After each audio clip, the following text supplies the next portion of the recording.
Olá pessoal, boa tarde a todos, boa tarde aos colegas que estão pelo Zoom, boa tarde aos colegas aqui do auditório. Estamos dando início ao segundo encontro aí, né, do Cálculo 2 pelo Projeto Newton. Hoje a nossa aula eu vou falar um pouquinho sobre o espaço vetorial, RN. Então vou explicar como é que a gente faz operações nesse novo conjunto que eu apresentei para vocês na aula passada. Antes disso, algumas considerações importantes, principalmente nesse começo, para os colegas que estão entrando, não estão cientes de algumas norminhas. Em relação ao pessoal do Zoom, é muito importante que vocês entrem com nome, sobrenome, se possível, nome, sobrenome e o curso, porque o Zoom gera a lista de presença e, bem, se tiver só o primeiro nome, às vezes é difícil de identificar qual o aluno. Então, principalmente é isso. Segunda informação importante é que no Zoom as interações são pelo chat, tá, pessoal? Tentem não ligar o microfone, porque como eu expliquei na aula passada, quando vocês abrem o microfone, corta a transmissão para o colega e fica um pouco difícil de acompanhar. Coloquem a dúvida no chat, eu vou me policiar para estar sempre olhando no chat e não deixar a dúvida de vocês passarem. Em relação aos colegas daqui do auditório, a equipe pediu para eu reforçar que caso vocês tenham uma dúvida, quebra um pouquinho da timidez e venham até o microfone, fala o nome, o curso de vocês, façam uma pergunta. Isso, ninguém vai ficar famoso, tá? Ninguém vai se tornar o próximo popstar só porque vai ir no microfone, não vai virar meme nem nada disso. Pode ficar tranquilo, é só uma pergunta. É só porque fica mais fácil por causa dos colegas que estão no Zoom, eles entenderem qual foi a pergunta de vocês. Facilita bastante pra gente a transmissão se vocês fazem a dúvida aqui no microfone. Alguma pergunta? Alguma dúvida? Uma informação importante, alguns colegas estão tendo dificuldade com o estudo dirigido para passar para frente ou no estudo dirigido pelo fato de que tem que marcar que realizou uma atividade, né? Tem uns quadradinhos laterais, você precisa marcar que fez aquela revisão, caso ela seja necessária, ou simplesmente que você considera que, bem, está tranquilo em relação àquele tema, marcar lá como ok. Só que às vezes em smartphone tem o problema de a tela cortar onde está o quadradinho que é para marcar como realizado e coisas desse tipo. Eu vou tentar colocar menos desses quadradinhos no próximo, mas como agora ele já está rodando, fica muito difícil mudar a configuração. Minha sugestão é que, caso possível, fazer de um desktop, de um computador. Eu acho que alguns laboratórios, inclusive da UFPA, já está permitindo que vocês usem os computadores, só para marcar mesmo, porque essa dificuldade com o smartphone varia de um para outro, não tem muito uma solução geral que eu possa dar, mas eu vou tentar nos próximos estudos dirigidos colocar menos desses quadradinhos ou posicionar eles de uma forma mais simples, tá ok? Então, tirando essa pequena probleminha de logística aí, eu acho que tá tudo tranquilo. Hoje eu vou falar, tem alguma pergunta, alguma dúvida? Agora que eu falei que tem que vir no microfone, né? Ficou mais difícil ter dúvida. Não é estratégia minha para evitar dúvidas, tá, pessoal? É porque realmente fica um pouco mais fácil. Mas tem alguma pergunta? Alguém? Alguma dúvida no chat? Sem dúvidas? Bem, então eu vou falar um pouquinho hoje. Tá, o que a gente fez na aula passada para a gente recapitular? Na aula passada eu falei para vocês que o RN, que é esse conjunto que vai ser necessário para a gente estudar, dado que cálculo 2 é cálculo em dimensões superiores, então eu preciso deles. O Rn eu defini como sendo esse conjunto de n-uplas, onde cada um desses elementos são números reais.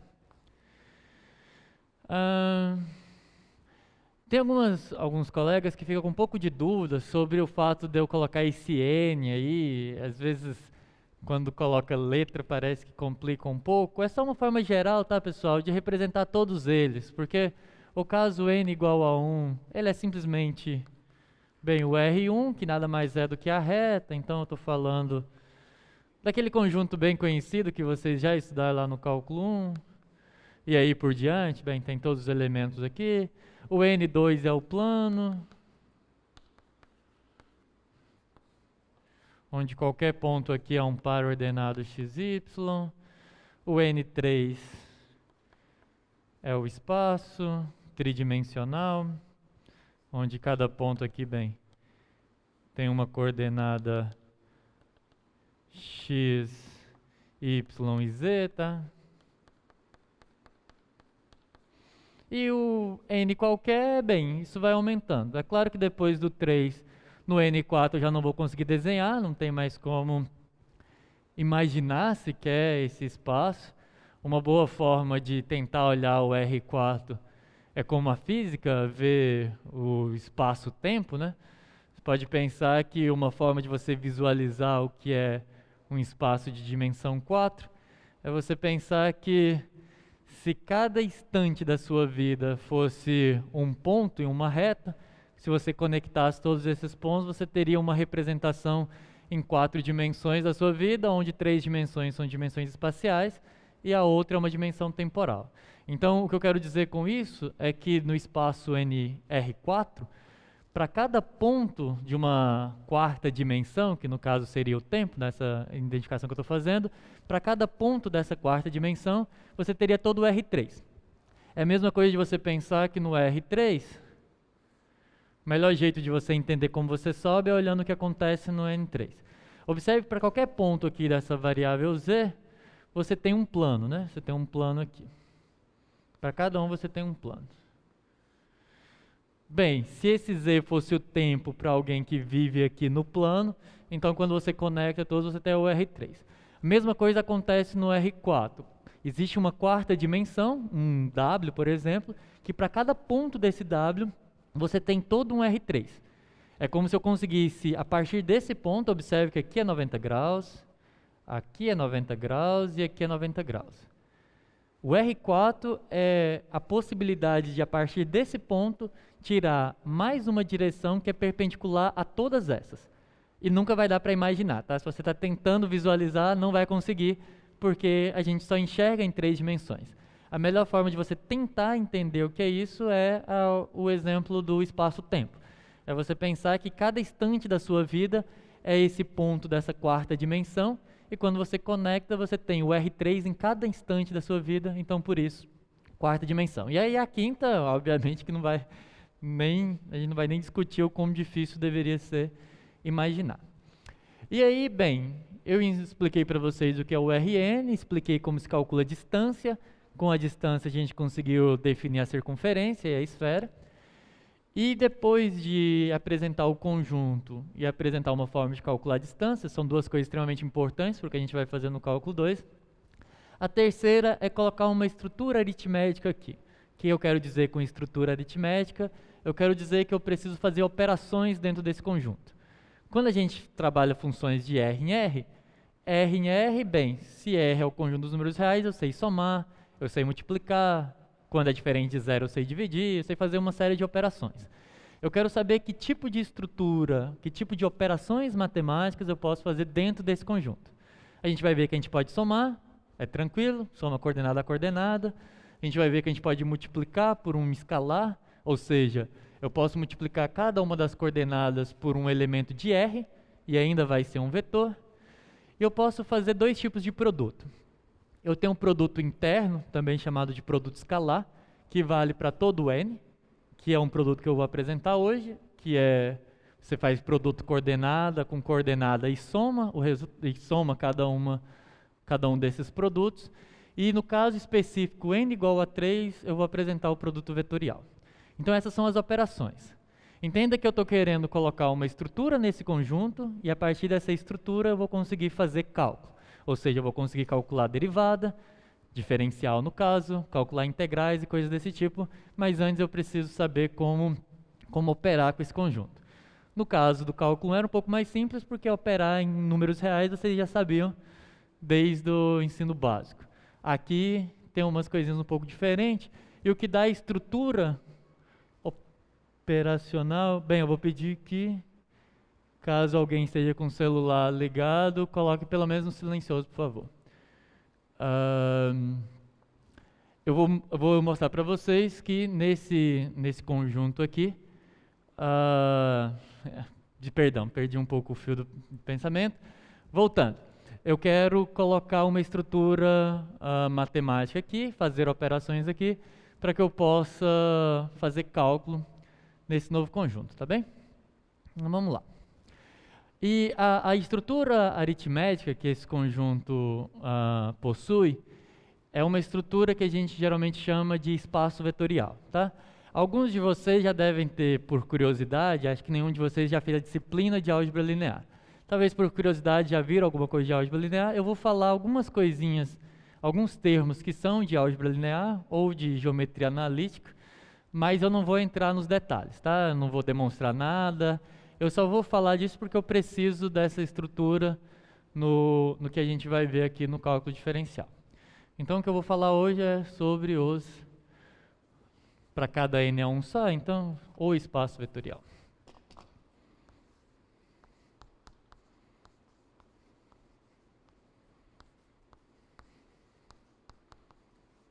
O espaço vetorial Rn.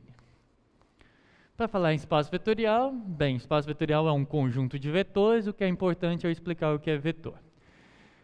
E apesar de muitos de vocês acharem que sabem o que é um vetor, aquela resposta clássica de vetor é um segmento orientado, bem, é um segmento que possui módulo, direção e sentido. Essa não é a definição de um vetor, essa é a definição de fato de um segmento orientado. Eu vou tentar diferenciar um pouquinho, só para a gente não ficar preso a esse erro de interpretação. Bem, segmento orientado é fácil.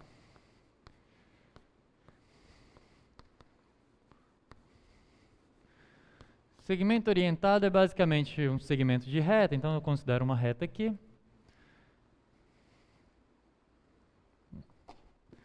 Dá uma caprichada nesse desenho, né?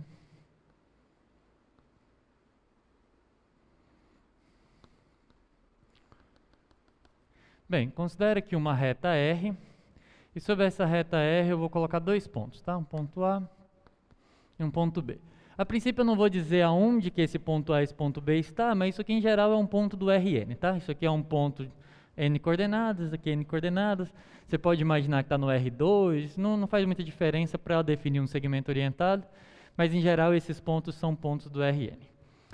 Tá, você tem um segmento, e aí a esse segmento eu vou associar três propriedades, tá? Primeira propriedade do segmento é o módulo dele. Bem, o que é o módulo? É a distância de A até B. É de fato esse tamanho aqui, tá? Isso aqui é a distância. Já expliquei como é que se calcula a distância em Rn, então tá aqui sem problema, né? Segunda propriedade que eu vou associar a esse segmento é uma direção. Bem, a direção nada mais é do que a reta que contém o segmento, tá? Então, se eu tenho uma reta, quer dizer, se eu tenho um segmento de reta, eu tenho uma reta associada, que é basicamente, bem, considera a reta infinita que passa por A e B, dá dois pontos, aqui o A é diferente do B, tá? Para não ter nenhum problema de trivialidade. Depois eu falo o que acontece no caso em que A é igual a B. Bem, uma direção, e essa direção nada mais é do que R, ou seja, a reta que sustenta o segmento. Isso todo segmento de reta tem, tá? O que eu posso atribuir a mais, que vai tornar ele um segmento orientado, é um sentido. Além da direção, eu posso atribuir um sentido. E tem duas formas de atribuir esse sentido. Eu posso fazer o sentido de A para B. Quando eu faço de A para B, eu represento esse segmento dessa forma, como uma seta. Essa seta só me indica que eu estou escolhendo A como origem e B como extremidade. Então, eu tenho duas possibilidades aqui, que é A como origem, B como extremidade, ou o contrário, B como origem e A como extremidade.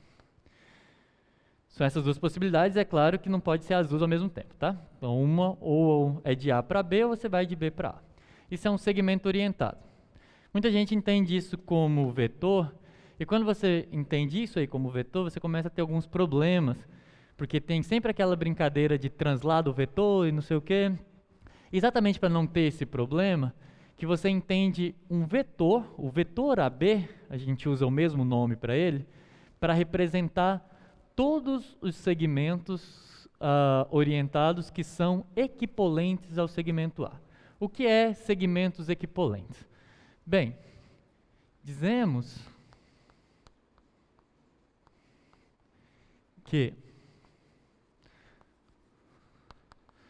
dois segmentos orientados, por exemplo, AB e CD, são, essa palavra feia, mas é o nome, tá? Equipolentes. Se o módulo, então são três propriedades, o módulo de AB e CD, os módulos no caso, né? Os módulos de A, B e CD são iguais. Primeira propriedade. Segundo,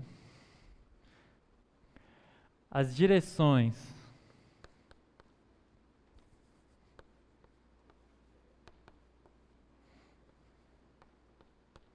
são paralelas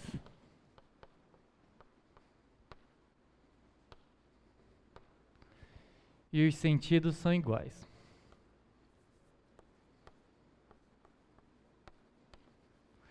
O que eu quero dizer com essas duas últimas afirmações? A primeira acho que é a mais imediata, né? Os sentidos são iguais. Bem, eu estou dizendo que se eu tenho aqui um segmento orientado a B,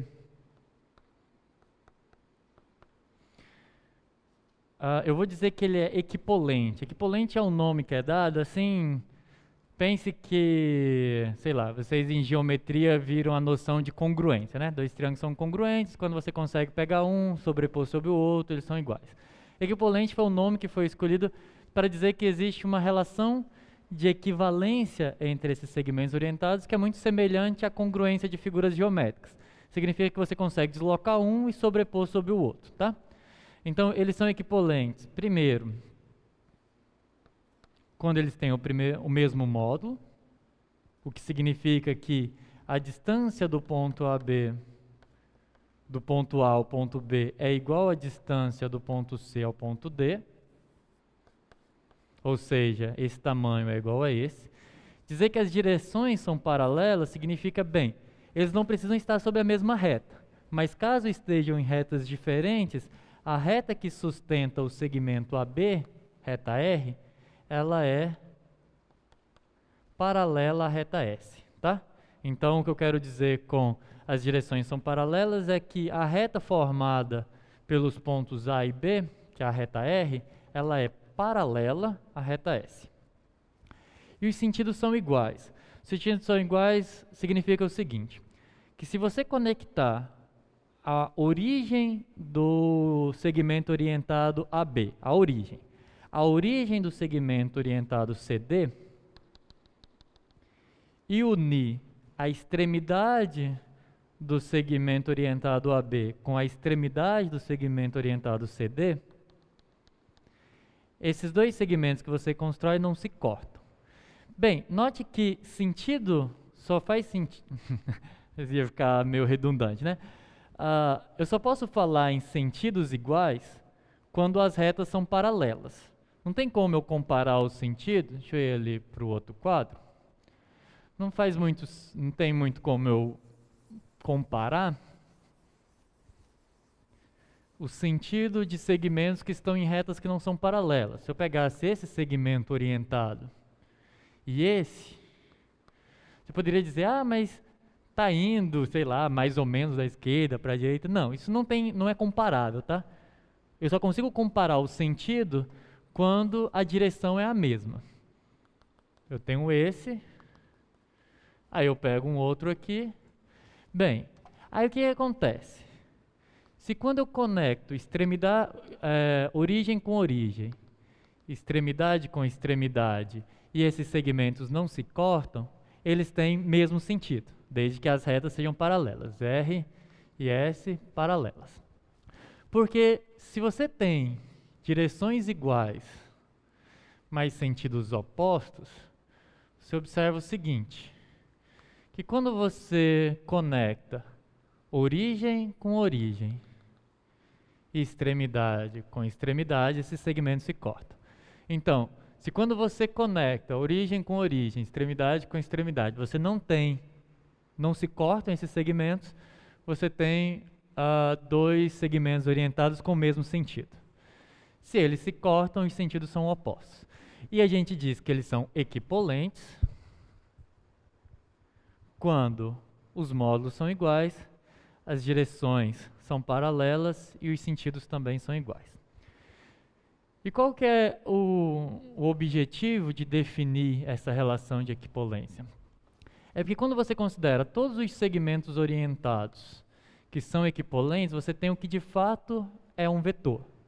Então, o vetor, agora sim a definição de vetor, e é com ela que a gente vai trabalhar.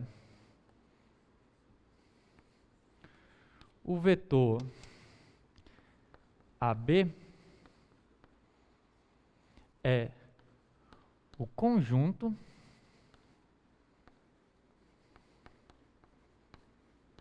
de todos os segmentos orientados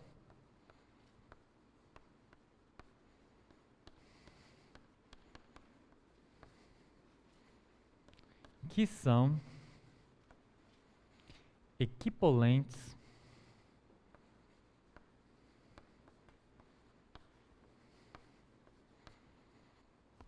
a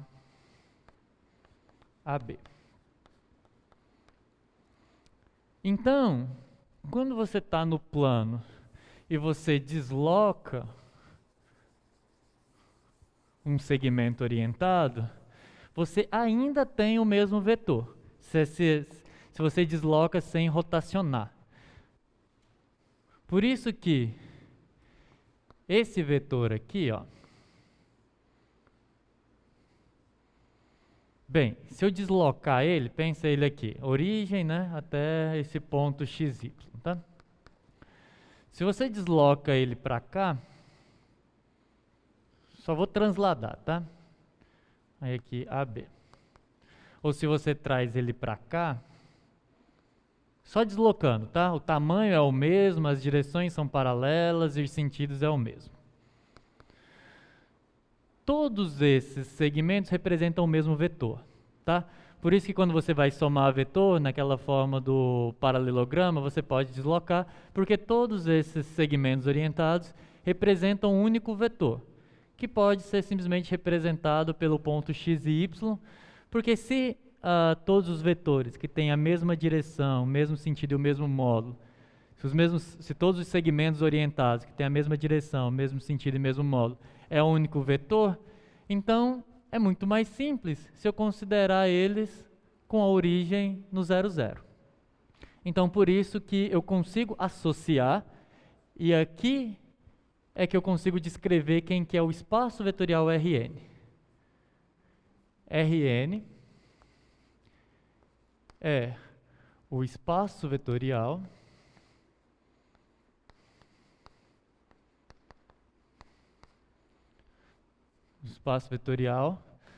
tal que eu associo um ponto x1, x2 até xn no vetor que vai da origem até o ponto P, onde a origem é o 0, 0 e o P é de fato x1, x2 até xn. E é assim que eu identifico aqueles pontos que eu estava chamando os pontos do Rn com vetores. É sempre esse vetor que tem como a origem o ponto 0, 0, 0 do Rn e extremidade no x1, x2, xn. Então, agora o Rn, que para a gente era um conjunto de pontos, ele é um espaço vetorial. Todos os pontos do Rn representam um vetor. Observem que um ponto x1, x2, xn é esse vetor aqui, e esse daqui, ele é o nosso vetor trivial, tá? Eu vou chamar ele apenas de vetor zero. Ele é o vetor zero e ele é equivalente a todos os segmentos orientados degenerados. O que é um segmento orientado degenerado? É aquele que tem origem e extremidade no mesmo ponto, tá? Então é como se fosse isso daqui. Mas não faz sentido porque vai da origem até ele mesmo, então é simplesmente um ponto. Então esse é o vetor nulo. Todo mundo entendeu? O que eu fiz agora foi, eu atribuí aos pontos do Rn a propriedade de ser um vetor. E agora eu vou fazer operações com esses vetores. Eu vou ensinar a somar, subtrair, multiplicar por escalar, fazer produto escalar, produto interno e tudo mais. Tá? Então agora para a gente os pontos do Rn, na verdade, representam vetores. E a gente vai falar das operações dos vetores.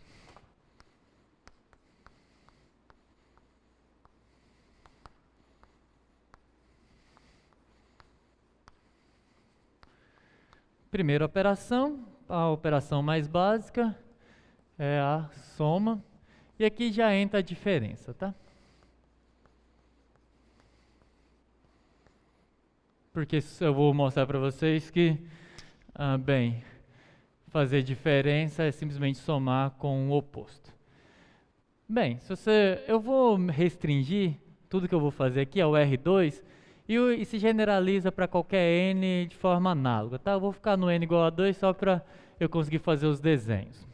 Então, eu vou considerar dois vetores, u igual a x1, y1. Esse aqui agora é um vetor do R2. Em geral, vetores eu vou usar essa setinha para representar eles. Se eu esquecer, podem chamar a atenção. E um V como sendo um x2, y2, também aqui do R2. Quem são? Bem, se for para desenhar eles, pensa que aqui é x1, y1. Então, esse vetor u é esse, tá? Esse, sei lá, se aqui é x2, y2, então esse aqui é o meu outro vetor, tá? Essa é a representação geométrica. As propriedades, tá? Bem, quem que é u mais v? Algebricamente, u mais v nada mais é do que x1 mais x2, y1 mais y2. Geometricamente é possível mostrar, eu não vou fazer isso, mas é possível mostrar que tem uma forma geométrica de somar vetores que é completar um paralelograma aqui, tá? Você pega esse daqui, considera o outro segmento que é equivalente a ele, tem origem aqui, forma esse cara. Esse daqui é o mesmo que esse, tá? É só pelo fato de que são equivalentes. Eu posso transladar e não mudar. Faço a mesma coisa com esse para cá. E é possível mostrar que a soma é esse que está aqui no meio, tá? Não é nem difícil, tá? É basicamente o Teorema de Pitágoras que mostra isso. Mas é verdade que esse daqui é o u mais v. Bem mais fácil assim, né? Mas para quem quiser de uma forma mais geométrica, é aquela lá. É assim que é definida a soma. E, bem, a diferença é somar com o oposto, tá? Mas não é difícil mostrar que a diferença é x1 menos x2 e y1 menos y2. Não vou fazer o desenho aqui para ficar muito carregado, mas a diferença é a outra diagonal. Se você tem um aqui, é possível mostrar também, você tem esses dois, tá? Aí você quer, esse é o u, esse é o v. Se você quer encontrar a diferença é esse daqui, tá? Se é U menos V. Então, basicamente, porque U menos V, é só você pegar o V, refletir ele aqui para baixo. Então, você completa ele aqui. Esse aqui é o menos V. Se esse aqui é o V, esse aqui é o menos V, porque quando você soma dá o zero. E aí você faz aquele mesmo...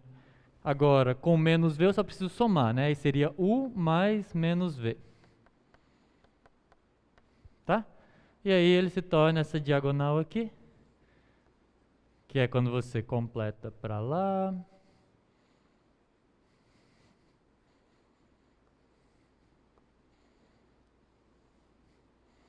E para cá. Tá, o desenho ficou péssimo, vou fazer de novo. Vocês entenderam, mas deixa eu fazer o desenho mais adequado. Coloco um aqui, coloco um aqui. É mais fácil desenhar aqui mesmo, tá? Não vou completar para lá. Dá para mostrar que esse é o U menos V.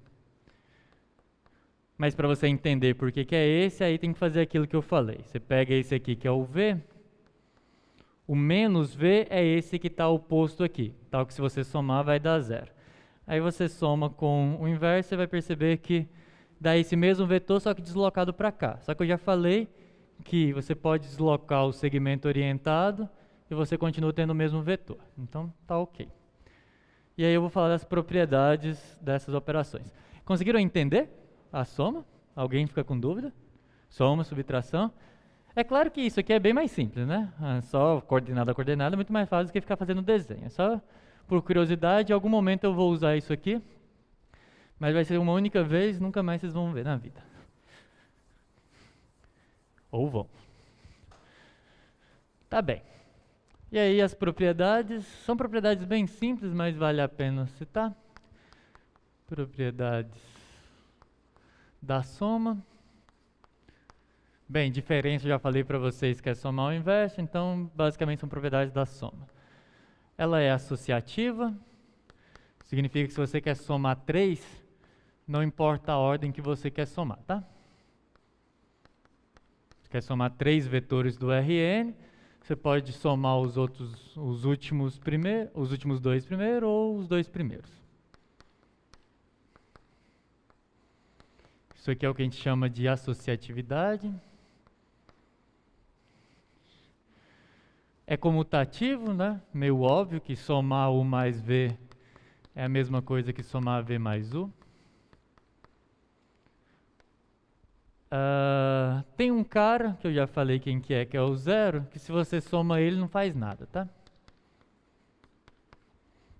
Somar ele é a mesma coisa que nada. E existe aquele oposto. Existe um cara que é você colocar menos em todas as coordenadas, multiplicar por menos 1, que tem a propriedade de quando você soma dá zero.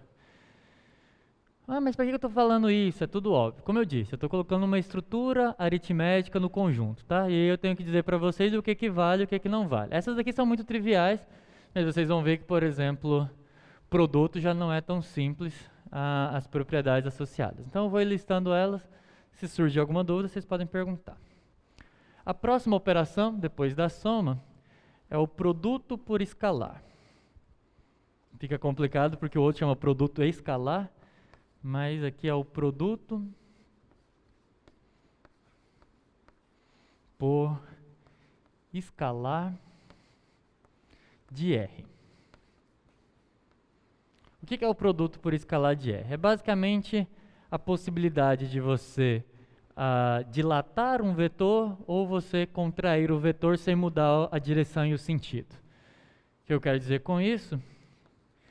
Se U é um vetor, por exemplo, aí do R2, aquele nosso vetor lá, U é o XY, tá? E lambda é um número real qualquer, o produto do escalar lambda pelo vetor U é dado por...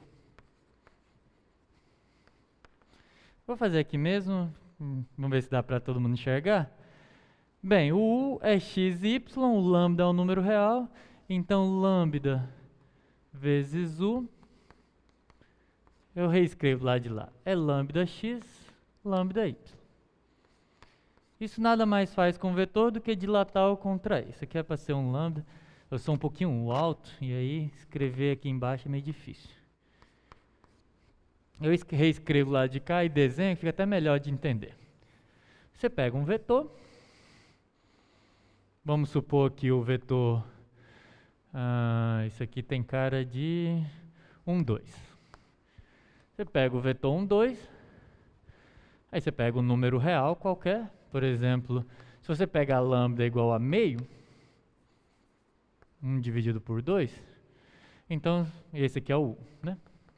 Aí se você faz lambda U, na verdade você está multiplicando o meio por esse vetor, então você está dividindo, está contraindo ele, né? Então é meio que multiplica 1, 2, isso daqui é meio 1, né? É o novo segmento, ele tem a mesma direção, ele tem o mesmo sentido, mas ele é a metade só.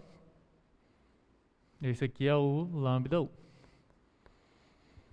E se ele for, sei lá, maior do que 1, se ele é tipo 3, aí você faz lambda U, aí vai dar um vetor bem maior, né? Porque aí é 3 vezes 1, 2, aí já é o vetor 3, 6. Então é um vetor bem maior aqui. E se ele é negativo, ele inverte a direção. Então se, por exemplo, se o lambda em vez de meio fosse menos meio, então lambda U agora é menos meio vezes 1, 2, então é menos meio menos 1. Então ele, além de contrair, ele inverte, aí vira esse vetor aqui para baixo. Esse aqui agora é o menos meio U. Tá? Tranquilo também? Alguma dúvida? De boa, né? Isso aqui também é bem tranquilo. Propriedade do produto por escalar.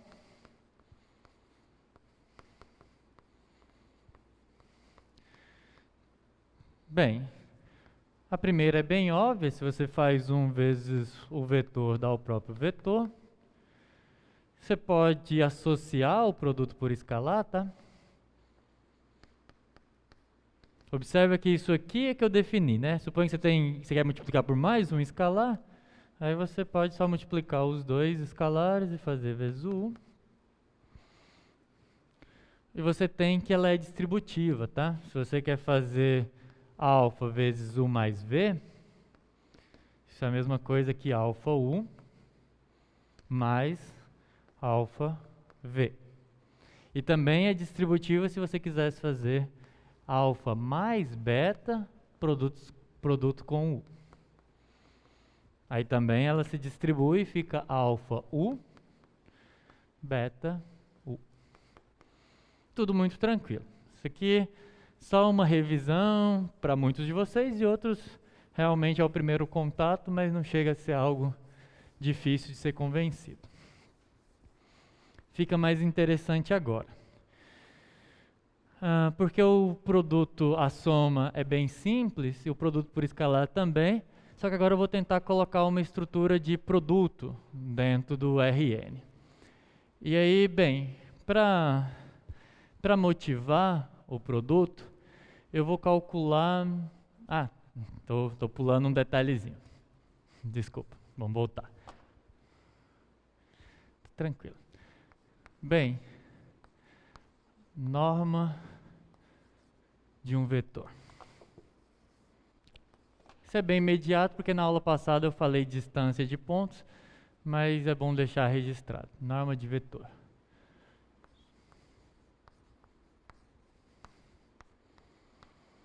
Bem, pela associação que eu fiz, eu disse que a gente pode considerar um ponto do Rn, se você pega U, se você pega um ponto, perdão, você pega um ponto x1, x2, xn, eu posso associar a P o vetor U, que é o vetor que vai da origem até P. E por módulo, eu tinha definido já o que é o módulo de um segmento orientado, né? É a distância da origem a P. A esse módulo eu vou chamar de norma desse vetor. E aqui a gente vai fazer vai definir algo. Eu vou usar barra dupla quando eu estiver falando de norma para um vetor. Vocês vão perceber que isso aqui é simplesmente calcular a distância, tá? Eu vou usar duas barras antes e duas barras depois quando eu estiver falando de norma de vetor, para diferenciar de quando eu fizer isso, tá? Por exemplo, isso daqui é módulo de número real. Isso aqui é módulo. Esse lambda aí é um número real, tá? E aí, para diferenciar números reais de vetores, eu vou usar duas barrinhas antes e duas barrinhas depois para falar que isso daqui nada mais é do que a distância da origem ao ponto P, que a gente aprendeu a calcular na aula passada. Isso é a raiz quadrada seria x1 menos 0. Esse O aqui é a origem, né? É o 0, 0, 0. Então seria x1 menos 0 ao quadrado, então simplesmente x1 ao quadrado, x2 ao quadrado, até xn ao quadrado. Então, essa é a norma. Nada mais é do que a distância desse ponto até esse. Tá? No caso particular de x2, seria x ao quadrado, raiz quadrada de x ao quadrado mais y ao quadrado. Então, se esse aqui é o meu U, norma do U seria igual a raiz quadrada de x ao quadrado mais y ao quadrado. Para esse exemplo, e esse aqui é o caso geral do RN. Bem, agora sim eu posso falar do produto interno. Porque o produto interno, em particular, ele é uma forma de calcular norma de vetor, mas ele vai um pouquinho além. Tem algumas formas de motivar, tá, a escolha do produto interno. Eu poderia simplesmente dizer que o produto interno é o produto, coordenada a coordenada e soma, mas eu prefiro começar com a motivação, que a gente já ganha até uma propriedade especial do produto interno. E isso vai permitir entender por que a escolha do produto interno é essa e não outra. Eu vou pegar dois vetores do plano, um vetor U, que vai ser o vetor x1, y1, e um vetor V, que vai ser o vetor x2 e y2. E eu vou calcular a norma do vetor U menos V. Como eu expliquei para vocês, o vetor U menos V é esse vetor que mora aqui, tá? Ele é o U menos V, ele é esse vetor aqui. Esse é o meu vetor U menos V. Em matemática, muitas vezes uma identidade, um teorema, uma fórmula, é a consequência da gente olhar a mesma coisa de formas diferentes. Tem duas formas de calcular isso daqui. A primeira é aquela que eu já expliquei, né? Se você tem U menos V aqui, você conhece as coordenadas, o que eu quero, note que U menos V, pelo que a gente viu da soma, ou seja, somar com o oposto, esse é o vetor x1 menos x2, y1 menos y2. Então, se a norma é a raiz quadrada desse ao quadrado mais esse ao quadrado, por um lado, isso aqui é raiz quadrada de x1 menos x2 ao quadrado, mais y1 menos y2 ao quadrado. Tá, mas eu não gosto muito de trabalhar com raiz quadrada, então eu elevo ao quadrado os dois lados. Não tem problema, porque o que está do lado de cá é uma é um número sempre positivo, nem vou precisar colocar o módulo aqui, então eu vou trabalhar desse jeito. Tirei a raiz porque eu coloquei o quadrado de lá. Se eu desenvolvo esse lado, eu fico com x1 ao quadrado, menos 2x1, x2, mais x2 ao quadrado, mais y1 ao quadrado, menos 2y1, y2, mais y2 ao quadrado. Mas observe que eu tenho x1 ao quadrado aqui, e aqui eu tenho y1 ao quadrado. Pelo que eu também defini lá no primeiro quadro, isso daqui, vamos ver se vocês concordam, é a norma do vetor u ao quadrado. Porque o u é x1, y1, x1 ao quadrado, y1, peguei esse e esse, juntei, dá a norma desse ao quadrado. Se eu fizer a mesma coisa com esse x2 e esse y2, eu obtenho a norma do v ao quadrado. Mas sobrou alguma coisa, né? Sobrou menos 2 que multiplica x1, x2, mais y1, y2. Bem, vamos guardar isso daqui por enquanto. Como eu disse, em matemática, às vezes, uma fórmula nada mais é do que olhar a mesma coisa de duas formas diferentes. Outra forma de eu calcular, talvez um pouquinho mais complicada, e talvez nem todos vocês lembrem, mas uma outra forma de calcular o tamanho disso daqui é pela lei dos cossenos. Essa aqui foi lá do fundo do baú, né? Lei dos cossenos. Alguém lembra a lei dos cossenos aqui? Ninguém. Alguém lembra? Ah, tem alguém que bateu a mão na sua cabeça aí. Vou relembrar para quem não é tão bom de memória. A lei dos cossenos é um teorema de Pitágoras mais geral, né? Basicamente. Você tem um ângulo θ aqui. Aí você tem aqui A, B, e você quer conhecer esse C. Se esse θ fosse 90 graus, era fácil. Você elevava esse aqui ao quadrado, elevava esse ao quadrado, somava, hipotenusa ao quadrado, é a soma dos catetos ao quadrado. É a soma dos quadrados dos catetos, perdão. Mas, às vezes, não é 90 graus, aí a lei dos cossenos diz que você pode ainda dizer que C ao quadrado é ao quadrado mais B ao quadrado, só que você comete um erro quando o θ não é 90 graus. Esse erro é que você tem que subtrair 2 vezes AB vezes o cosseno desse ângulo θ. Essa é a lei dos cossenos.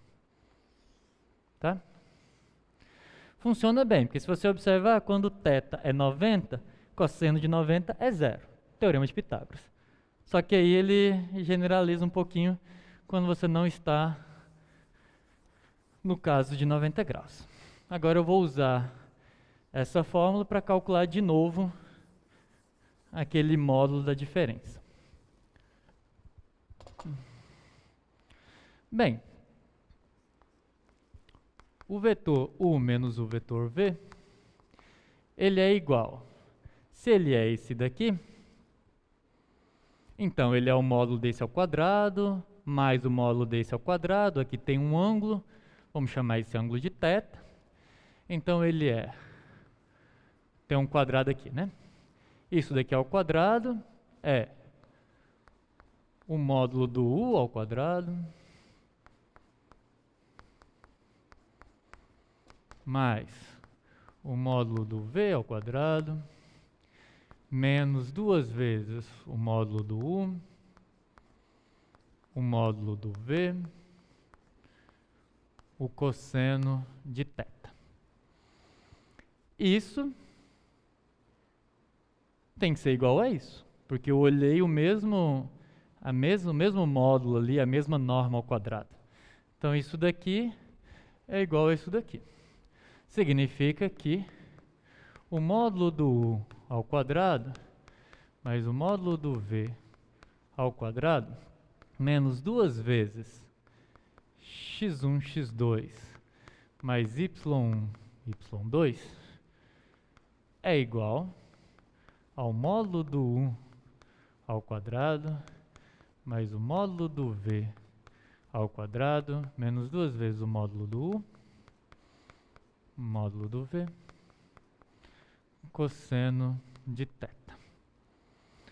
Isso eu posso cancelar com isso com isso. O menos 2 tem dos dois lados, eu multiplico por meio, né, dos dois lados, por menos meio dos dois lados, e eu chego que x1, x2, mais y1, y2 é igual ao módulo do u, módulo do v, cosseno de θ. Observem que, a princípio, x1, y1, x2 e y2 foram dados. Como esses x e esses y foram dados, eu também consigo calcular essas normas, né? Porque vai ser raiz quadrada. Então, de certa forma, esse número que está do lado de cá, ele pode ser calculado, esse pedaço aqui pode ser calculado, e agora eu consigo associar a esse produto o ângulo formado entre os vetores. Então tem uma certa importância para esse número, né? Esse número traz informações relevantes sobre os vetores que eu comecei. Ele me permite, por exemplo, calcular o cosseno. Observe que no caso especial, em que o θ é 90 graus, esse produto aqui, essa soma de x1 vezes x2 com y1 e y2, tem que dar zero, mesmo que esses vetores sejam diferentes de zero, certo? Então, além dele me dar informação sobre o ângulo, ele me dá uma informação que me permite definir ou descobrir quando que esses vetores são perpendiculares. Então, esse número ele é realmente especial. E por ser especial, eu vou escolher esse número como seu produto interno. Então, eu vou definir o produto interno com V, ou produto escalar, como é mais falado na geometria analítica, na física. Ele vai ser, por definição, esse x1, x2 mais y1, y2. E aí a gente já ganha de brinde do produto interno essa relação muito interessante que o cosseno do ângulo formado pelos vetores pode ser calculado como o produto interno deles dividido pela norma deles, produto das normas. O que eu quero dizer com isso? Bem, essa é a definição do produto interno. Eu poderia muito bem ter chegado no começo e falado para vocês, olha, produto interno do vetor u e v é esse. Acho que a primeira pergunta que viria é, por que esse, né? Bem, observe que eu estou fazendo um produto que combina as coordenadas, mas por que escolher esse e não escolher, por exemplo, x1, y1, x2, y2? Por que essa escolha específica? Porque essa escolha me traz informações sobre os vetores que eu estou tomando. No caso, ela me permite, inclusive, determinar quando dois vetores são ortogonais, ou seja, quando esse vetor é perpendicular a esse, que é exatamente quando esse produto interno dá zero. Vamos fazer um exemplo de como que calcula isso. Vocês vão ver que é bem simples. E o mesmo vale para n qualquer. Isso vale para o R3, então, em geral, se você tem o U igual a x1, x2, xn, v1 igual a y1, y2, yn. Tá.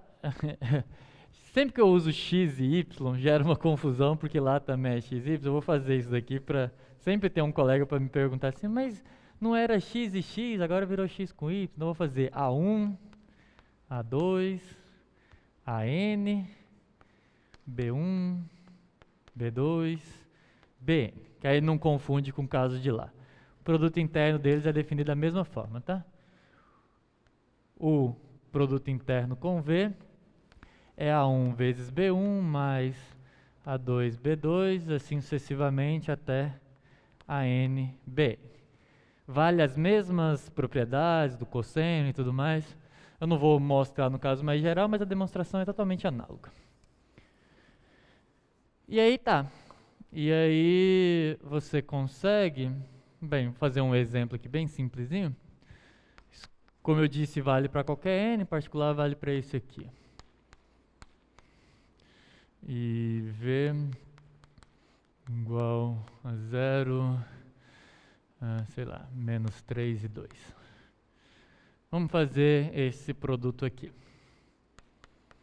O interno V Bem, primeira coordenada com primeira coordenada, 1 vezes 0, mais segunda coordenada com segunda coordenada, 2 vezes menos 3, mais terceira coordenada com terceira coordenada, 3 vezes 2.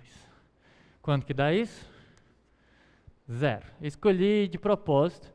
Isso é o que acontece quando U é perpendicular a V. Se lê o vetor U é perpendicular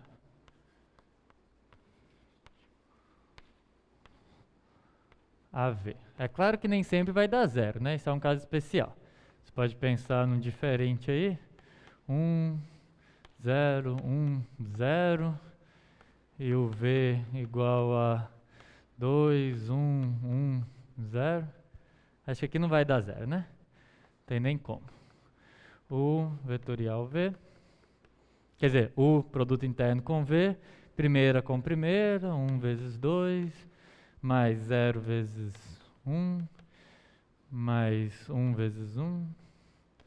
Mais 0 vezes 0. Isso aqui vai dar 3. Bem? E observa que entre as propriedades a gente ganhou que o cosseno do ângulo é o produto interno sobre o produto das normas. A gente está de tempo. Temos um tempinho ainda. Propriedades do produto interno. As propriedades do produto interno é que, bem, ele é comutativo. Isso é muito bom. Fazer U vezes V é a mesma coisa que fazer V vezes U. Uma pergunta. Faz sentido fazer... Bem, observe que eu pulei direto para comutatividade, né? E nas outras eu tinha falado de associatividade. Faz sentido eu perguntar quem que é o produto interno do vetor U com o vetor V, produto interno com dado? Tem por que eu me perguntar sobre isso? Faz sentido? Alguém chuta? Não faz sentido, né? Por que não faz sentido? Porque o produto interno, ele leva produto de vetores em número real. Então isso aqui é um vetor, eu estou querendo fazer o produto interno de um vetor com um número. Isso aqui já é um número quando eu faço, tá? Então por isso que eu não falei de associatividade. Não tem associatividade porque nem faz sentido fazer produto interno entre 3. O que dá para fazer seria, sei lá, você faz o U interno com o V, isso agora é um número, e esse número você faz produto escalar com outro vetor, o que é diferente. Aí não é um produto interno, aqui, isso aqui vira um número, e esse número você multiplica cada uma das coordenadas desse, agora dá um vetor. Mas não existe produto interno considerando 3, tá? Por isso que eu nem falei de associatividade, porque não faz sentido. Bem, também vale que, sei lá, se você vai fazer alfa, se você faz o alfa escalar com o interno com o V, isso é a mesma coisa que você fazer, por exemplo, o U interno com o alfa escalar com o V, que nada mais é do que o alfa vezes o U interno com o V. Tá? A propriedade vale, ela é bem simples. Uma desigualdade muito interessante que a gente tira daqui, ó, que é a desigualdade de Cauchy-Schwarz. Bem dessa igualdade aqui, levando em consideração que o que está escrito aqui é o U interno com o V. Ela é chamada de desigualdade de Cauchy-Schwarz e é muito importante para a matemática como um todo, que é, observa que, como eu disse, isso daqui é um número. Se é um número, então eu tenho que perguntar qual que é o módulo, né? Eu disse que eu vou usar uma barrinha só quando é número. Então, o módulo disso daqui é menor ou igual à norma do vetor U vezes a norma do vetor V. Isso é a desigualdade de Cauchy-Schwarz.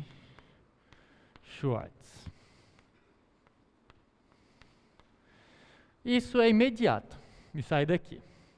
Todo mundo consegue ver que é imediato? Observe que esse número aqui, esse módulo, essa norma e essa norma são positivos, porque é aquela raiz quadrada. Esse cosseno até pode ser negativo. Mas quando você passa o módulo aqui, O módulo disso tem que ser igual ao módulo disso. Mas o módulo do cosseno só varia de 0 até 1, tá? Então, por isso que fica menor ou igual. É porque tem um número que aparece aqui, que ele está maior do que 0 e maior ou igual a 0 e menor ou igual a 1. Então, por isso que isso é verdade. Desigualdade de Cauchy-Schwarz. Bem, outra propriedade que também é imediata de lá é que o ângulo, o θ, ele é o arco cujo cosseno é o produto interno de U com V, norma de U, norma de V. Bem, como alguns de vocês me disseram que não tenho certeza se todos vocês sabem quem que é a função arco. Alguém que não sabe o que é uma função arco? Pode, não tem problema nenhum se não souber, alguém não sabe? Função arco, ela é como se fosse o inverso da função cosseno, tá? É você perguntar de fato quem é o ângulo cujo cosseno dá aquele valor. Você fixa, por exemplo, que é o círculo trigonométrico, tá? Então observa que o cosseno, ele varia aqui de 1 até menos 1, certo? Então você poderia, por exemplo, fixar o θ variando entre 0 e π. E aí, bem, se você fixa o θ variando de 0 até π, para qualquer valor que o cosseno possa dar, que é de 1 até menos 1, né, vai ter um único θ que satisfaz. Se você falar assim, ó, o cosseno está dando meio, sei lá, deu um meio aqui. Então, você sabe que é esse ângulo específico aqui, que se eu não me engano é cosseno que dá meio é o de 60, né? Estou na dúvida. Mas tá. O que importa é que só tem um ângulo que cumpre. Ou é o de 60 ou é o de 30. Eu sempre confundo. Mas o que importa é que entre 0 e π só tem um ângulo que satisfaz. Então, se eu pergunto qual o arco cujo cosseno é meio, vai ser exatamente esse ângulo que eu vou chutar que é 60. Alguém deveria saber, é 60 ou é 30? É 60, né? Eu acertei. Mas como a gente está falando em radiando, o correto é eu falar que é π sobre 3. Né? 60 graus. Π é 180, divide por 3. Entendeu? O que a função faz? É só isso. É só para... Então eu consigo recuperar o ângulo usando essa função arco, tá bem? 4 e 3. Todo mundo está tranquilo? Produto interno? Sem problemas? É muito chato não ter os meninos aqui. Eu não gosto. Não que eu não gosto de vocês, eu gosto de vocês também. Gosto de todo mundo, mas tá. Próxima aula estão de volta. Então vamos lá. Dito produto interno, agora eu vou definir um outro produto que a gente pode. E o outro produto que eu posso construir entre vetores, ele é específico para o caso R igual a 3. Só dá para fazer com vetores tridimensionais.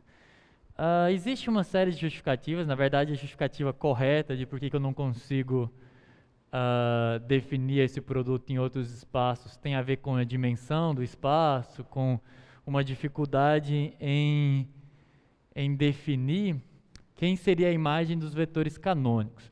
Porque no produto vetorial, que é o que eu vou falar agora, o objetivo não é mais um produto que entre vetores que dá número real. Eu quero um produto que dê um vetor de fato.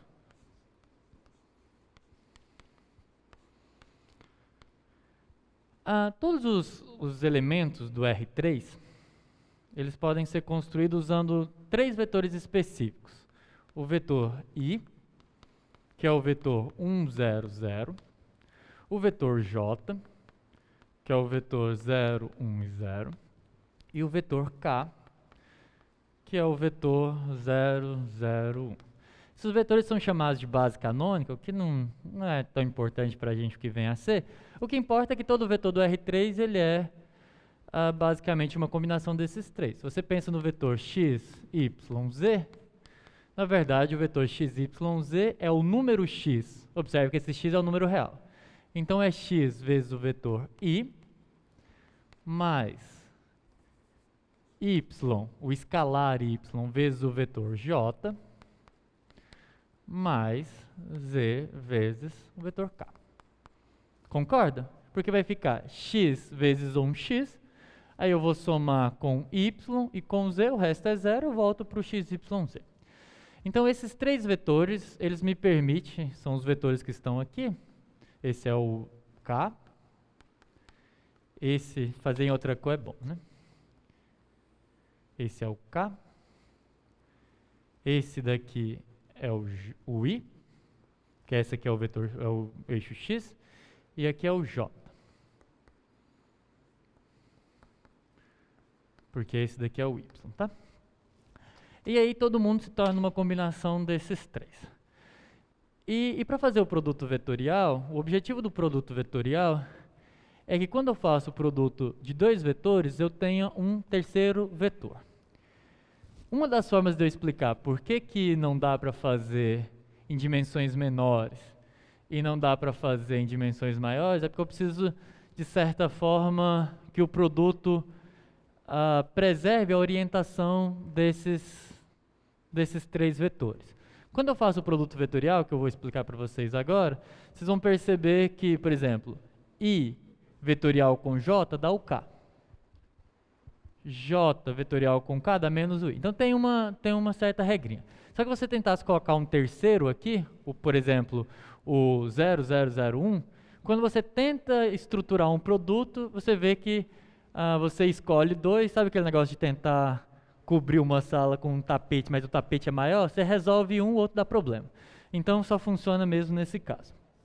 Existe uma justificativa formal de por que não dá para fazer nos outros, mas não vem ao caso. O que importa é que para o R igual a 3 funciona e tem uma propriedade geométrica muito importante associada a esse produto. Então, o produto vetorial de U com V, para a gente, bem, o U para a gente é um x1, y1, z1, e o V é um vetor x2, y2, z2. Para a gente, o produto vetorial, o vetorial, eu faço um x em vez de um ponto. V vai ser um novo vetor, um W, e esse W tem algumas propriedades. E a mais importante delas é que o W é perpendicular ao U e o W é perpendicular ao V. Estamos com pouco tempo, então eu vou voltar no tema do produto vetorial na próxima aula, mas eu vou deixar para vocês uma forma de calcular ele. Talvez ajude na lista, em coisas do tipo, e aí depois eu volto fazendo mais detalhes. O que acontece? Para calcular esse vetor que eu estou definindo, uma forma eficiente, desde que você saiba calcular determinante, é usar uma formulazinha que lembra que é, de fato, um determinante, mas se combina os vetores. Você constrói o seguinte determinante, é sempre dessa forma, tá? Eu vou fazer uma matriz 3×3, onde na primeira linha eu vou colocar o I, o J e o K. É muito importante lembrar a ordem. Eu vou mostrar na próxima aula que produto vetorial não é comutativo. Aquela propriedade lá em cima do produto interno não vale aqui. Se você mudar a ordem, você muda o resultado. Então você tem que olhar. Primeiro é o U, mas o meu U é x1, y1, z1. Então eu escrevo x1, y1, z1. E o V é x2, y2, z2.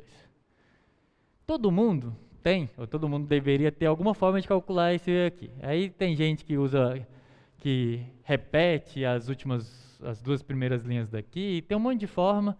Eu aprendi, há muitos anos atrás, a desenhar umas asas de borboleta. Era assim que a professora chamava e ficou. Bem, você faz esse produto, depois esse,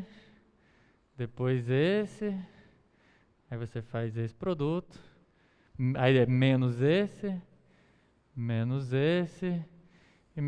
E aí a minha professora lá na época ainda era série, nem era ano, dizia que parecia duas asinhas de borboleta e funcionou, eu decorei dessa forma.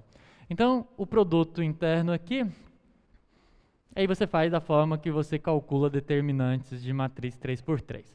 É o I que multiplica. Então vai ficar y1, z2. Já vou colocar na forma de vetor porque a gente está com pouco tempo, tá? O I é esse, 1, 0, 0. Então eu vou fazer o produto e já colocar na primeira coordenada. Observa que em I vai aparecer y1 vezes z2. E aí menos, porque tem o outro, né? Aí essa daqui, menos z1, ou y2 vezes z1. Essa é a primeira coordenada do vetor. Se eu colocar um pouquinho mais para lá, cabe todo, né? Porque senão não vai caber inteiro. Nada pedagógico, mas vai dar certo.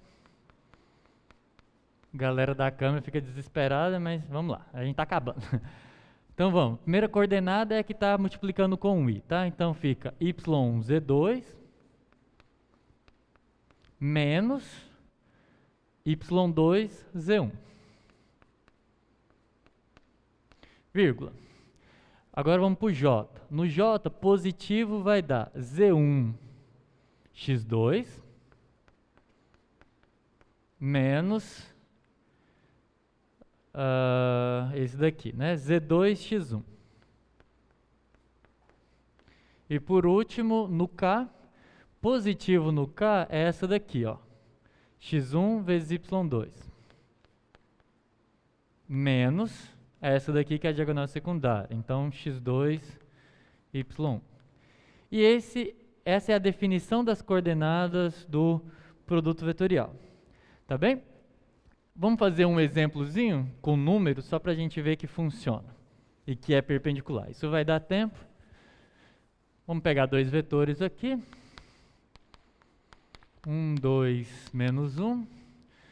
Pego o V igual a 2, menos 1 e 3. E aí vamos calcular quem que é o U vetorial V. A regrinha é I, J, K. Primeiro é o U, então 1, 2, menos 1. 2, menos 1 e 3. Calculo o determinante disso.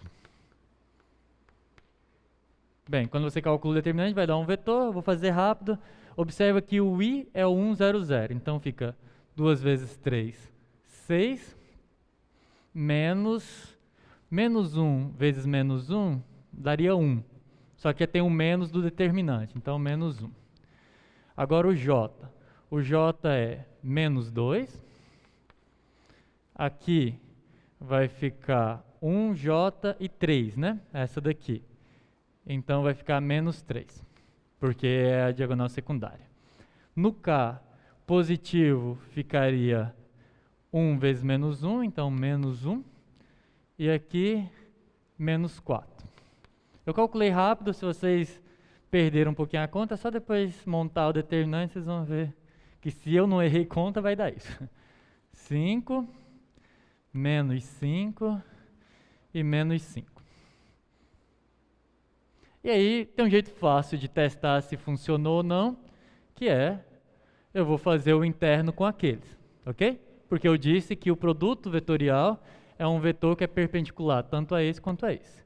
Então vamos fazer 5, menos 5 e menos 5, interno com 1, 2 e menos 1, para ver se a conta bateu. Vai ficar 5, menos 10, menos 1 com menos 5, mais 5. 0. Então, ele é perpendicular a esse. Agora, vamos fazer 5, menos 5, menos 5, interno com 2, menos 1 e 3. 5 vezes 2, 10.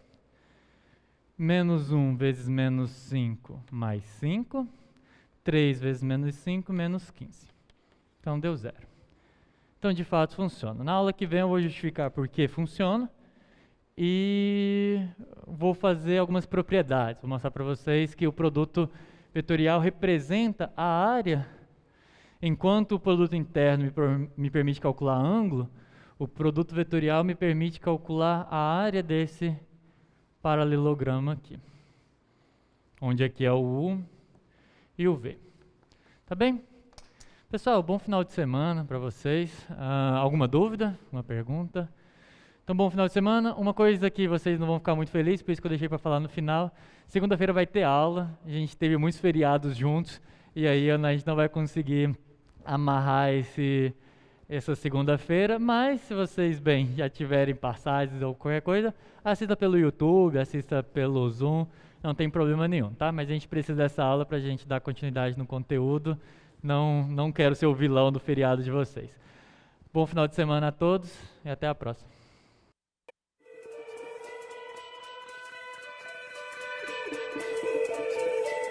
O que você achou da aula de hoje?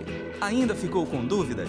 Procure os monitores do projeto. Eles estão prontos para ajudar. Aproveite todos os nossos recursos. Acesse a sala de aula do Moodle e assista aos vídeos. Bons estudos e até logo!